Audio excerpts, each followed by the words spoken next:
Fala, crianças, tudo bom? Meu nome é William, sou professor de Educação Física e a partir de hoje estarei com vocês aqui no nosso programa Saberes em Casa, conversando um pouco sobre cultura corporal, sobre exercício, atividade física, brincadeiras. A partir de hoje a gente vai estar aqui sempre junto. E vocês se cuidando, usando máscara direitinho, seguindo os protocolos sanitários, dando o distanciamento do coleguinha? Olha lá, hein? Ó, tô de olho em vocês, hein? Tem que se cuidar aí para cuidar de vocês e do coleguinha. Desejo que todos vocês fiquem bem, pra gente voltar pra escola, fazer aquela bagunça, mas calma, né? Sem brigar com o amiguinho, com a professora, é aquela bagunça saudável, não é? Vocês sabem do que eu tô dizendo. Sabe, tenho acompanhado o programa e vejo que a participação de vocês está show de bola. Vocês realmente têm encaminhado as atividades, as professoras ajudando, as coordenadoras, coordenadores. Lembre-se que esse programa não é nada sem a participação de vocês. Para começar, vou apresentar hoje um vídeo muito especial de um jovem que ultrapassou diversas barreiras, inclusive a do preconceito, para mostrar a vocês uma das culturas corporais que mais representam a educação física. Vamos lá, preste bem atenção. Meu nome é Gabriel, sou de Guarulhos, São Paulo. Minha trajetória pelo balé começou desde pequeno. Fiz minhas primeiras aulas aos 7 anos. Mas como na época minha mãe trabalhava em 2 empregos e minha avó estava doente, não tinha mais ninguém para poder me levar às aulas. Mesmo assim, eu nunca desisti do meu sonho de fazer balé. Ouvi muitas piadinhas, muita gente falando que balé era coisa de menina, que homem não dança balé. Essas palavras nunca me abalaram e nunca me fizeram desistir do meu sonho. Foi aí que eu conheci o projeto Educadança.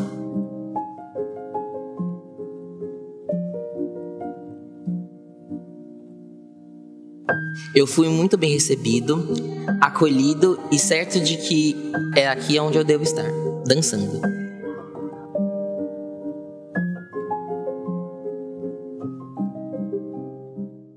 Vocês perceberam a fala do Gabriel? Quantas dificuldades ele passou durante essa trajetória dele no balé? Precisava ser tão sofrido?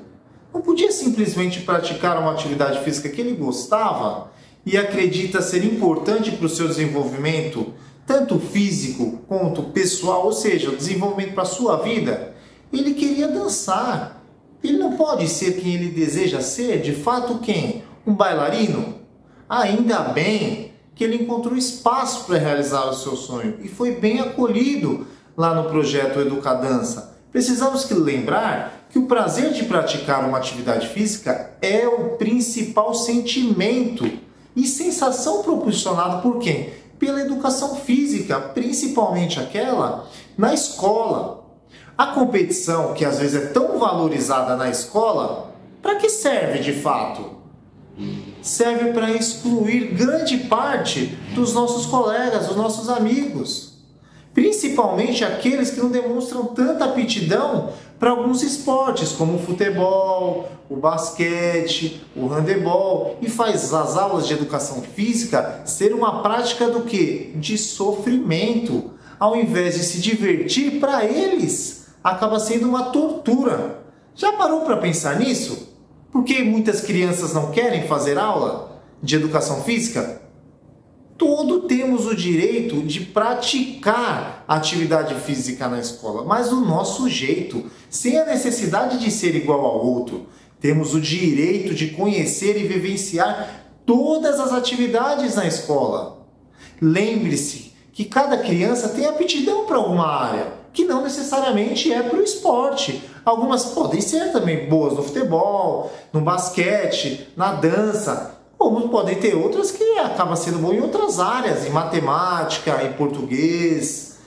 Enfim, cada um tem as suas preferências e capacidades e habilidades, que pode ser para o esporte, como pode ser algo não relacionado à atividade física. Somos todos diferentes e essa diferença é maravilhosa, desde que nós respeitemos quem? Os nossos colegas. O objetivo real é que todos possamos praticar atividade física juntos, sem distinção de sexo, capacidade física ou habilidade. Porque não podemos ser quem de fato somos? Afinal, somos livres. Não vivemos mais naquela época lá atrás das primeiras Olimpíadas, onde os homens eram os gladiadores e as meninas fracas e indefesas. Você ainda acha que hoje, em 2021, é assim? Claro que não. Hoje sabemos que, apesar de nossas diferenças, temos capacidade de desenvolver aquilo que gostamos. E o principal, podemos aprender o que queremos. Falando do vídeo, me faltam palavras para dizer tudo o que penso quando vejo uma situação como essa que o Gabriel passou. Sabe por quê? Não parece, mas um dia eu também já fui criança. Sabia disso? Às vezes meu filho pergunta: pai, você já foi criança algum dia? Quantas vezes vi amigos e amigas passarem por situações semelhantes a essa? E você, o que pensa sobre isso? Por tudo aquilo que representou o vídeo que o Gabriel passou. Digo em relação ao quê? A ser julgado ou criticado por simplesmente escolher uma modalidade que para muitos não é destinada a meninas ou meninos. Por que determinada atividade tem que ser para menina e determinada tem que ser para menino? Todos podem fazer o que querem, não é verdade? Já pensou ou conhece alguém que tenha passado por isso? Ó, pensa comigo. Já passou? Alguma vez já ouviu falar que futebol não é para meninas? Que balé não é para meninos? Ou mais que isso, que crianças que têm deficiências não podem participar das aulas de educação física? Já ouviram? Após assistir o vídeo do Gabriel, resolvi ir até o local onde ele deu os primeiros passos e aproveitei para conversar com quem? Com as crianças da turma de balé, do mesmo projeto. E olha lá, tá curioso para saber o que elas me disseram? E vocês gostam de fazer aula de balé? Sim. Todas gostam? Muito ou pouco? Muito? Nossa, que legal. E na sala de vocês é composta por meninos e meninas ou são só meninas na sala? Só meninas. Só meninas? Mas é normal ter só menina no balé? Não, pode ter menino. Pode ter menino? Pode? O que vocês acham? Sim. Sim? E vocês gostam de ter meninos também no balé? Sim. Sim, é legal ter meninos também, não é?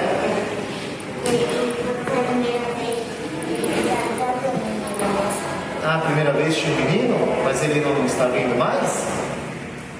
Ele parou? Mas vocês acham que o balé é uma atividade para menina, para menino ou para qualquer pessoa? Para qualquer pessoa? Por que vocês acham isso? Nunca pararam para pensar? Não? Eu sei por quê. Por quê? A professora que eu estava, eu vi ela com outras pessoas. Você viu a professora com outras pessoas? É. Você diz com os meninos também? Com alunos meninos? Adulto também. Com? Adulto. Ah, é porque aqui também tem adulto, né? Tem o balé dos adultos. Eles estão fazendo aula agora, não é? Não é isso? Sim. E por que vocês decidiram fazer o balé? Eu tava assistindo muitas coisas de balé. Aí me inspirou. Aí a minha avó colocou. O balé te inspirou e sua avó colocou. Você tem mais alguém na família que faz balé? Não, só eu. Então tá bom, meninas. Eu acho que é isso, né? A gente só queria conhecer um pouquinho mais de vocês, saber por que vocês fazem balé, saber se vocês gostam, se vocês estão muito tempo aqui na dança. E vocês são todas da prefeitura? Todas estudam aqui na prefeitura de Guarulhos? Sim? Ah, que legal. Então tá bom. Eu agradeço vocês terem participado aqui com a gente, né? Ter ficado, ter respondido as questões. Eu adorei as respostas de vocês, foi realmente muito legal. Tá bom? Tudo bem? Então tá bom. Agora vai a nossa proposta para você encaminhar para mim, combinado? É para quê? Para que você pesquise um atleta olímpico e um paralímpico. Afinal, as Paralimpíadas estão rolando. Tá curtindo? Tá acompanhando nossos atletas, as nossas atletas? Vou dar um exemplo para você de como que é para ser feita essa pesquisa. Por exemplo, eu sou apaixonado pela Marta, que é jogadora de futebol. Sabe quem minha esposa admira ainda mais? O Neymar. Você conhece a história deles? Ou seja, onde nasceram, quais os nomes dos familiares, times que torcem, sua trajetória de vida, seus ídolos. E tem outra, vamos agora pensar nas Paralimpíadas. Sabe quem minha esposa admira ainda mais? Daniel Dias, já ouviram falar? Nadador paralímpico multicampeão. Mas eu prefiro Adria Santos, atleta brasileira na modalidade de atletismo paralímpico. É fantástico ver a superação tanto dos atletas olímpicos como paralímpicos. O objetivo aqui é o quê? Você escolher um atleta e fazer a sua pesquisa. E lembre, você pode registrar através de um desenho, de uma foto, de um vídeo, de uma colagem, mas não se esqueça o quê? De compartilhar conosco aqui nesse endereço e também na hashtag Saberes em Casa, tudo bem? Estou esperando o vídeo ou atividade, desenho que vocês preferirem, bem, compartilhe conosco. Nos vemos o quê? Somente no próximo programa. Até mais. Aquele abraço.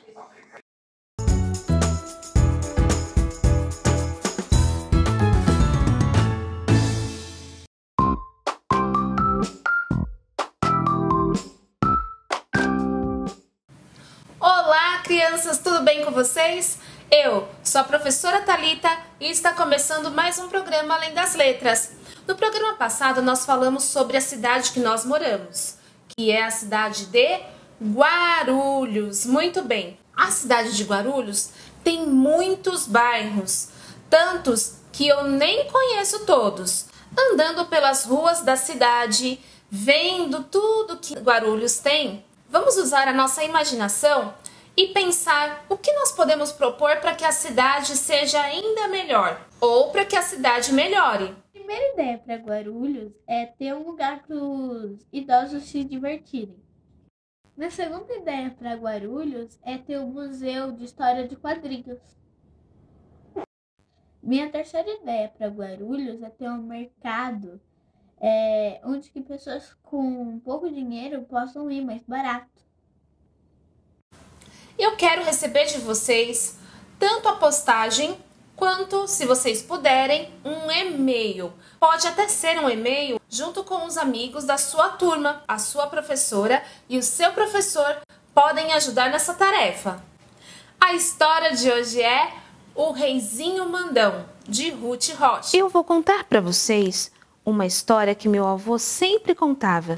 Ele dizia que essa história aconteceu há muitos e muitos anos, num lugar muito longe daqui. Nesse lugar tinha um rei, daqueles que têm suas histórias, da barba branca batendo no peito, da capa vermelha batendo no pé. Como esse rei era rei de história, era um rei muito bonzinho, muito justo, e tudo o que ele fazia era pro bem do povo.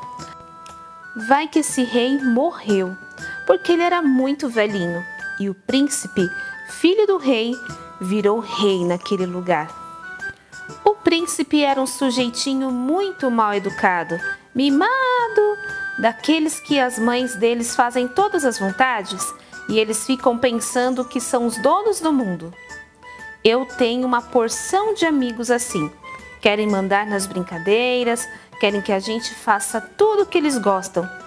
Quando a gente quer brincar de outra coisa, ficam logo zangados. Vão logo dizendo, não brinco mais. E quando a mãe deles vem ver o que aconteceu, se atiram no chão e ficam roxinhos. Esperneiam em tudo. Então, as mães deles ficam achando que a gente está maltratando o filhinho delas.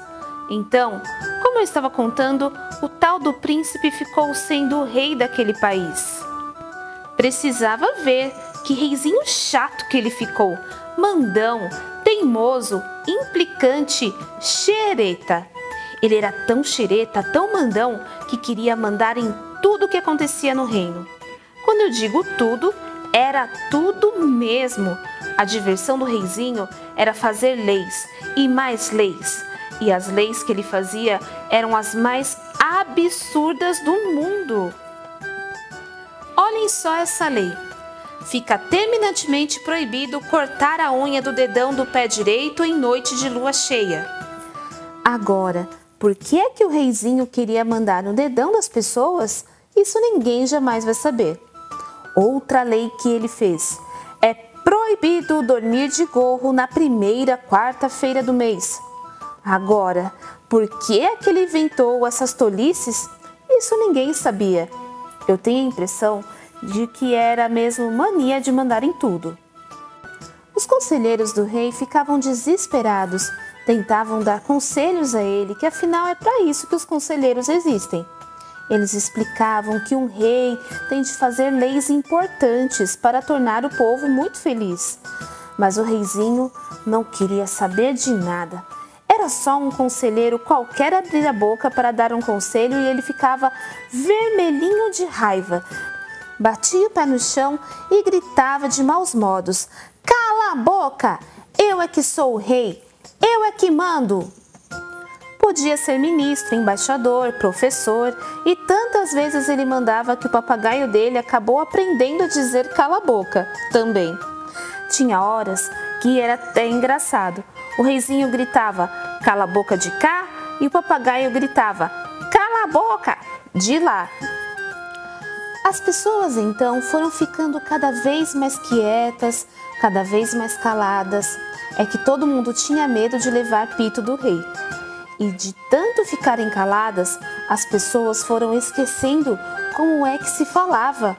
Até que chegou um dia em que o rei percebeu que ninguém mais no reino sabia falar. Ninguém. No começo, até que ele gostou, porque podia falar durante horas e horas e ninguém interrompia. Só o papagaio é que de vez em quando se enchia da falação e gritava: "Cala a boca! Cala a boca!" O rei nem ligava e continuava falando, falando. Mas tudo que a gente faz sozinho acaba cansando. E o reizinho começou a enjoar de tanto falar sozinho e tentava convencer as pessoas a conversarem com ele. Vinha assim, com quem não quer nada, e puxava a conversa. Perguntava uma coisa e outra, mas as pessoas não respondiam nada. Ele aí foi ficando louco da vida. Gritava com as pessoas, xingava, chamava os guardas para prender todo mundo, mas ninguém dizia nada. Não é que as pessoas não quisessem falar, elas não sabiam mais falar mesmo. Nem os conselheiros podiam dar o menor conselho, eles não sabiam mais como. E o reizinho foi percebendo devagar o que ele tinha feito com seu povo. Aí deu nele uma coisa no coração, uma tristeza, uma dor na consciência. Então ele resolveu dar um jeito na situação, descobrir uma forma de consertar o estrago que tinha feito. Resolveu visitar o reino vizinho, onde ele tinha ouvido falar antes que todo mundo calasse a boca. Havia um grande sábio capaz de resolver problemas do arco da velha. E quem foi que o reizinho escolheu para ir com ele? Pois foi o papagaio, que não parava de gritar "cala a boca", mas que pelo menos era uma companhia. O reizinho botou o papagaio no ombro, deu uma última olhada no castelo e saiu para a estrada em busca do sábio. O reino do reizinho era meio grande, por isso ele demorou um pouco a chegar e teve de atravessar o reino todinho naquele silêncio de apertar o coração. Por isso, quando ele atravessou a fronteira e entrou no reino vizinho, até levou um susto. Era um tal de gente cantando, dançando, conversando, tinha criança brincando de roda, tinha menino gritando gritando na rua. Tinha até um velho, parece que fazendo um discurso, e todo mundo vinha conversar com o reizinho e perguntar o que é que ele estava fazendo ali. E ele gostava e ia conversando muito direitinho, sem mandar ninguém calar a boca, nem nada. Até que ele chegou ao lugar onde tinha o tal do sábio. Era um velho miudinho que falava pelos cotovelos. Se fosse antes de ter acontecido toda essa história, aposto que o reizinho ia logo mandar ele calar a boca. Mas agora o reizinho estava muito diferente. Até pediu desculpas por estar incomodando. E quando o sábio interrompia o rei, ele nem ligava. Ficava dando umas risadinhas para agradar o velho. Vocês precisam ver o pito que o velho passou no reizinho. Pois é, ele dizia, vai mandando calar a boca, não é? Depois aguenta, é isso que dá. E o velho andava de um lado para o outro, balançava a cabeça, sacudia o dedo bem no nariz do rei. E o rei não podia fazer nada, que ele não era rei daquele lugar, nem nada. E até estava na casa do sábio. De repente, o velho sossegou. Sentou junto do reizinho e disse, olha aqui, mocinho, esse negócio de ser rei não é assim não. Não é só ir mandando para lá, mandando para cá. Tem que ter juízo, sabedoria. As coisas que um rei faz, fazem acontecer outras coisas. Veja só o seu caso. Mandou que mandou. Inventou uma porção de leis bobocas. Mandou todo mundo calar a boca. Calar a boca. Calar a boca. De certo, com medo de que todo mundo dissesse que você estava fazendo bobagens. Pois todo mundo calou. Não era isso que você queria? O reizinho baixou a cabeça, desapontado. E não adianta emburrar não, continuou o velho. Agora você tem que dar um jeito nessa situação. É isso mesmo que eu quero, falou o reizinho. O senhor me diga o que eu devo fazer. O que eu faço? Pois muito bem, falou o velho. O que você tem que fazer é sair pelo reino batendo de porta em porta. Se conseguir encontrar uma criança, uma só que ainda saiba falar, ela vai dizer a você o que você precisa ouvir. E nesse dia, seu reino vai ficar livre dessa maldição. Mas o que ela vai dizer? Perguntou o reizinho aflito. Ah, isso eu não sei, disse o sábio. Mas você não é um sábio, sabe de tudo. Saber eu sei, de muitas coisas, mas isso não. Procure uma criança que saiba falar. Essa sim pode ensinar você. O reizinho saiu meio desanimado. Esse negócio de sair assim, sem mais nem menos, batendo de porta em porta, não ia ser fácil. Mas que remédio! Era sua única esperança. E lá se foi o reizinho, de papagaio no ombro, de volta para o reino. Vocês precisam ver quanto o reizinho andou. Ele percorreu o reino inteirinho, batendo de casa em casa, sempre perguntando se as pessoas conheciam uma criança que falasse. Mas em todo lugar que o reizinho batia, as pessoas ficavam muito espantadas, com muito medo dele, e balançavam a cabeça para lá e para cá. Ninguém conhecia a tal criança, e o silêncio era cada vez maior, todo mundo quieto, esperando que alguma coisa acontecesse. Até que um dia... História é bom por causa disso. Tem sempre uma hora em que quem está contando a história vai dizer até que um dia... Pois até que um dia o reizinho chegou perto de uma casa e reparou que do lado de dentro estavam fechando as janelas. Ele aí desconfiou, bateu na porta, bateu e ninguém atendia.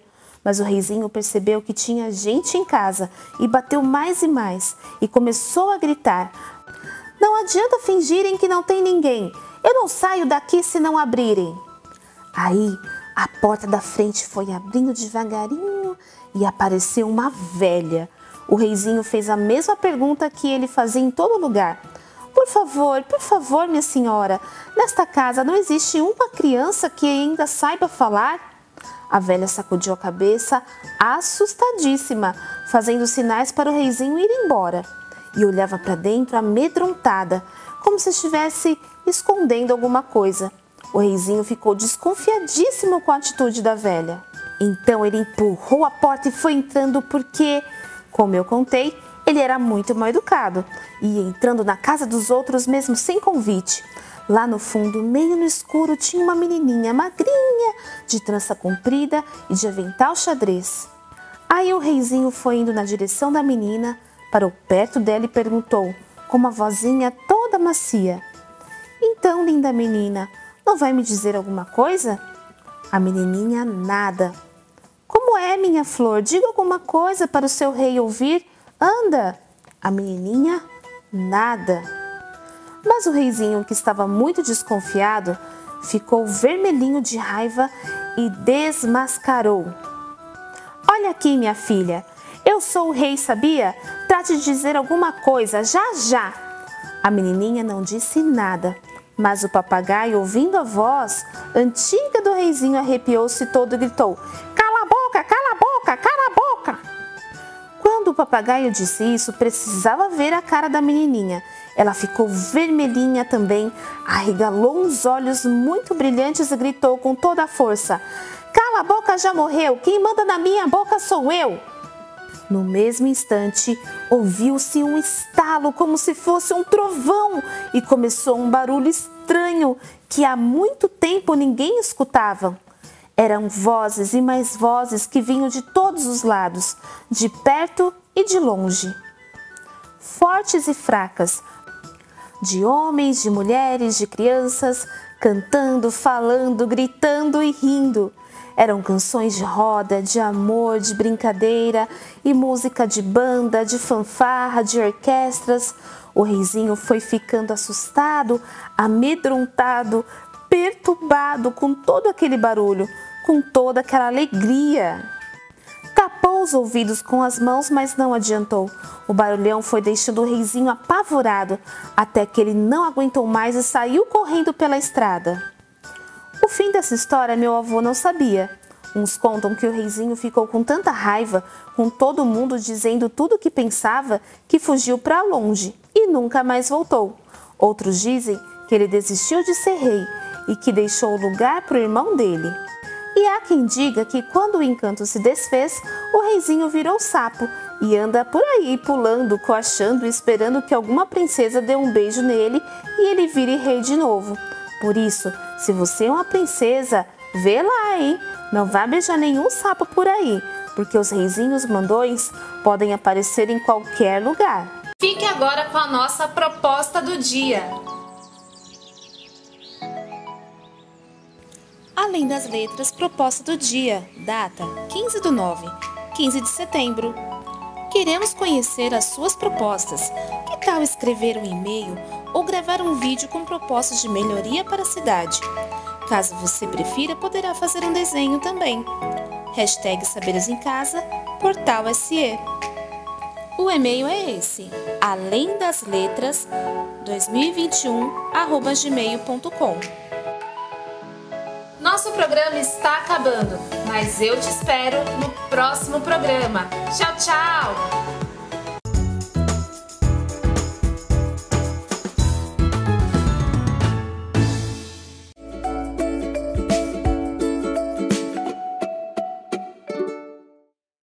Olá! Chegamos para mais um dia cheio de investigações, continuando aí com as nossas descobertas sobre a colonização, imigração, origem do nosso sobrenome, que é um direito que nós temos, e é claro, vamos continuar explorando um pouquinho mais esses assuntos, conversando hoje sobre os marcos de memória.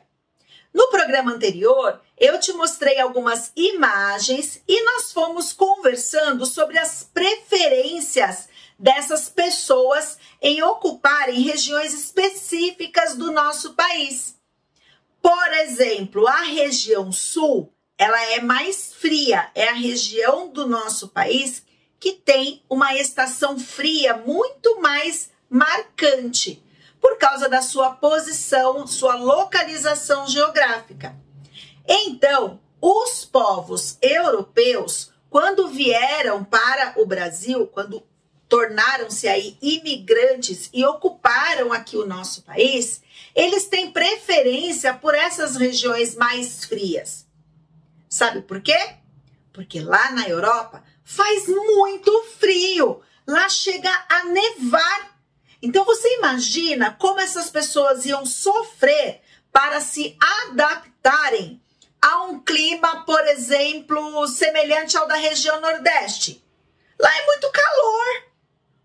Então tem tudo isso, essas questões, elas influenciam nas escolhas. Aqui pertinho de nós em São Paulo, a região de Campos do Jordão também é muito fria. Ela tem forte influência europeia. Se vocês olharem algumas imagens e observarem bem as construções, vocês vão se certificar que são bem parecidas com essas que eu te mostrei lá de Gramado. Monte Verde, em Minas Gerais, segue o mesmo estilo. Então, essas escolhas, elas não são tão aleatórias assim. Elas têm várias questões aí que influenciam. Então, ter um inverno bem rigoroso, uma primavera, que é a estação que nós estamos nesse momento, mais amena, interfere nas escolhas, porque daí eu vou conseguir viver melhor, em condições muito próximas daquelas que eu tinha lá no meu país de origem. É a mesma coisa de falar para vocês, olha, vamos todos nós agora nos tornarmos imigrantes e ocupar a Groenlândia. Alguém sabe me dizer como é o clima na Groenlândia? Acha que seria fácil sobreviver lá? Eu acho que não. Então era isso que eu propus, que eu gostaria que vocês tivessem investigado no nosso desafio aí sobre esse processo de colonização, que interfere na origem do nosso sobrenome. Quando essas pessoas chegam, elas trazem consigo muitas coisas. E é sobre isso que nós vamos falar no nosso encontro de hoje. Anotem aí.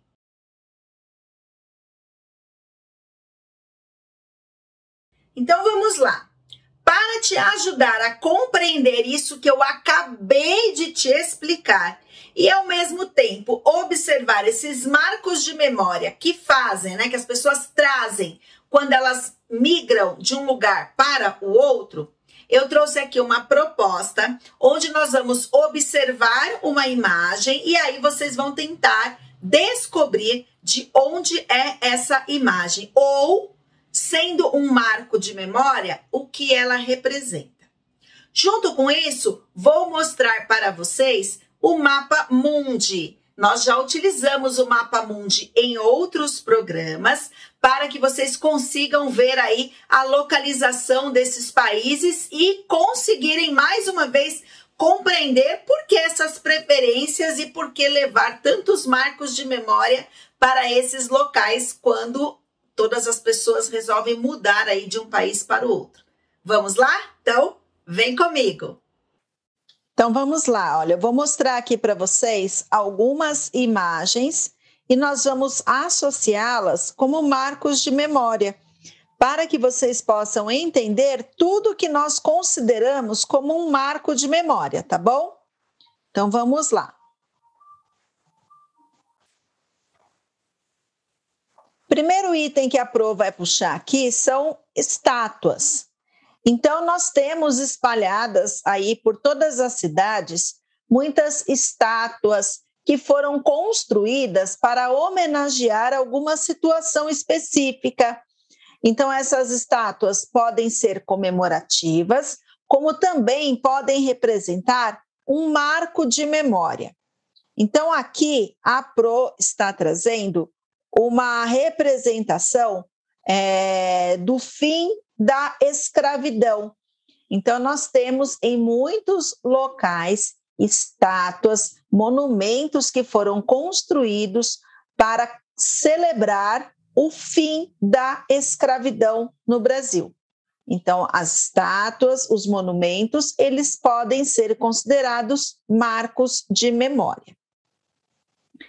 Na região sul do nosso país, existe lá entre eles um costume que é muito comum, que é o chimarrão. Então, o chimarrão ele é um costume, mas ele acaba se tornando também um hábito de tanto que eles fazem isso lá na região sul. Então, nós também podemos considerar aqui o chimarrão como um marco de memória que representa aí a cultura da região sul. Outro marco de memória bem significativo são os museus.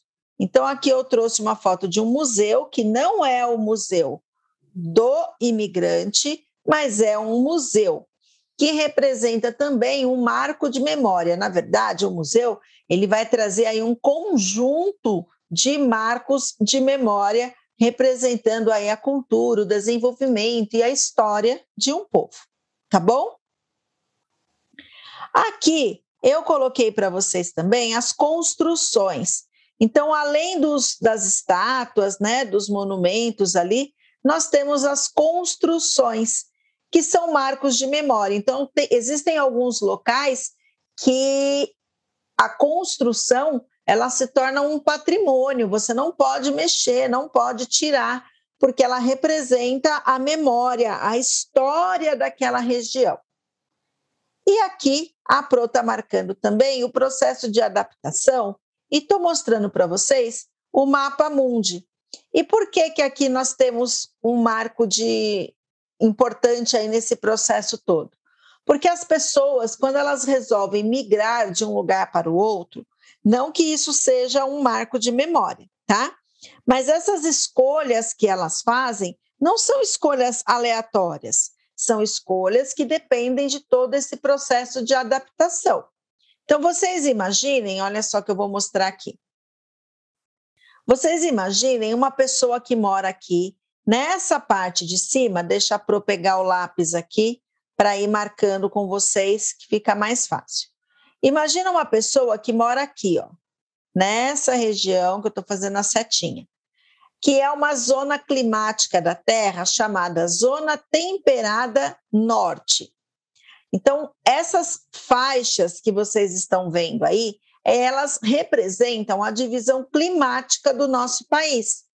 Então, uma pessoa que mora na Zona Temperada Norte, se ela estiver mais próxima da Zona Polar Ártica, ela está acostumada com um clima frio. Se ela estiver mais próxima aqui da linha do Equador, ela está acostumada com um clima relativamente mais quente. Então, quando ela vai escolher o local para onde ela vai, aqui nesse processo todo, ela não vai escolher um lugar. Se ela está acostumada com o frio, ela não vai escolher um lugar que é muito quente. E aí ela muda, trazendo consigo alguns materiais, alguns costumes que facilitem ela a ficar adaptada naquela região. Então, nós temos aqui duas situações que a Pro precisava compartilhar com vocês.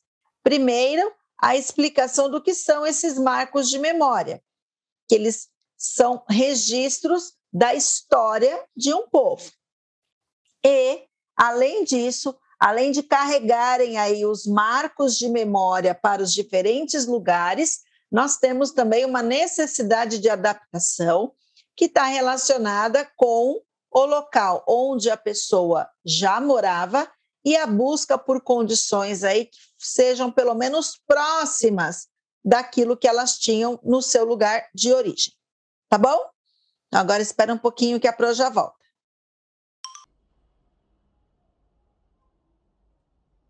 Viu só quanta coisa legal? Então, agora que já descobrimos a importância de tudo isso e a representação que um marco de memória tem para a vida dessas pessoas, é a sua vez. É a sua vez de pensar em um marco de memória que represente a sua família. Essa é a minha síntese de hoje para vocês. Pensar em um marco de memória, se você pudesse construir algo ou simbolizar algo que representasse, que fosse muito significativo para a sua família, qual seria esse marco de memória? Então, mãos à obra, criatividade e bons registros no nosso desafio de hoje. Vejo você no nosso próximo encontro. Tchau, tchau!